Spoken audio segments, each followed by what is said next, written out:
नमस्कार, आप देख रहे हैं न्यूज 20 इंडिया और मैं हूं आपके साथ सुरेंद्र सोनी। देखिए संवाददाता संतोष साईवाल की खास रिपोर्ट। बेवक्त बेवजह बेसबब सी बेरुखी तेरी, फिर भी बेइंतहा तुझे चाहने की बेबसी मेरी। जनाब मरुधरा के सियासी हालात तो कुछ ऐसे ही हैं इन दिनों। वहीं पिछले 4 दिनों से जो सतरंगी सियासी तस्वीरें सामने आ रही है, उससे तो लगता है कि दाल में कुछ गड़बड़ तो है। कुछ लोग कहते हैं कि राजस्थान में इन साहब को कांग्रेस से कोई तकलीफ नहीं, लेकिन तकलीफ इन साहब से है। और कोई कहता है कि तकलीफ तो इन्हें छोटे साहब से भी है।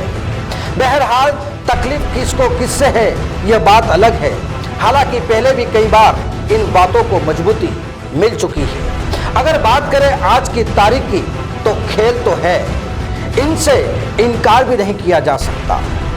अब जब पहले अखबार में इंटरव्यू, फिर करीबी दोस्त का कमल खिलाना और फिर अपनों ही अपने घर में मेहमान बनकर पहुंच जाना, बात यही खत्म नहीं होती। 10 जून को कहा जा रहा था कि दौसा नहीं जाएंगे, जयपुर ही कांग्रेस के प्रदर्शन में शामिल होंगे, लेकिन फिर अचानक 11 जून को दौसा पहुंचकर बमुश्किल 20 मिनट रुकते हैं, फिर जयपुर की ओर रुख कर लेते हैं। लेकिन साहब, खेल होने में कितना वक्त लगता है। कई साथी वहां भी पहुंच गए थे, गुफ्तगू भी हुई थी, लेकिन ज्यादा वक्त नहीं। तो सवाल तो यही है कि आखिर ये सब क्या है। जयपुर के साथ प्रदर्शन में हल्ला बोल जलसे में फिर शरीक हुए, लेकिन जनाब अकेले थे, इनके साथ नहीं थे। कुछ महानुभाव पूरब में थे तो ये जनाब पश्चिम में थे। अब लगता तो है यही है कि साथ में है और साथ में नहीं भी। खिलाफत करने वाली एक पार्टी की एक महिला नेता को लेकर चर्चा की गई। फोन पर बात करने का सवाल था तो यह भी कह दिया कि हिम्मत नहीं मुझसे बात कर ले। मैंने भी सुना रीटा भोगना जोशी ने जो कहा कि सचिन से बात करी है, हो सकता है उन्होंने सचिन तेंदुलकर से बात करी हो, मेरे से बात करने हिम्मत नहीं है। जनाब वाकई अच्छा जवाब है। आखिर खिलाफत करने वाली पार्टी के नेता से बात क्यों की जाए, क्योंकि इस वक्त तो सियासी घड़ी भी कुछ अलग ही वक्त बता रही है। कभी सुई पीछे चलती है तो कभी आगे। फिर ये साहब ऐसा क्यों करें? आखिर इस वक्त तो घड़ी का भी क्या भरोसा, क्योंकि जनाब घड़ी भी तो सियासत करती है। जनाब आखिर मुद्दा तो यही है कि आखिर चल क्या रहा है, क्योंकि खबरें यह है कि साथी के भाजपा में जाने के बाद तो दिल्ली से इनका भी फोन इनके पास आया था।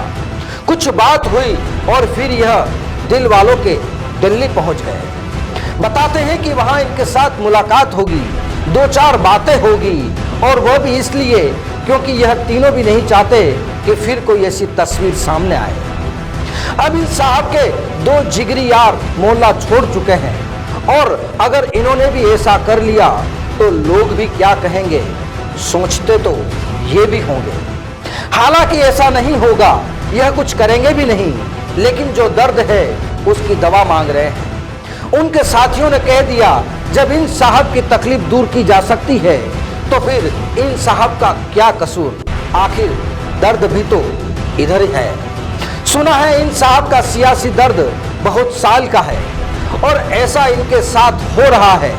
पिछले साल जब इनका दर्द बढ़ा तो ठिकाना भी बदल लिया था, लेकिन दर्द मिटा नहीं, बस आराम करने की सलाह दी थी।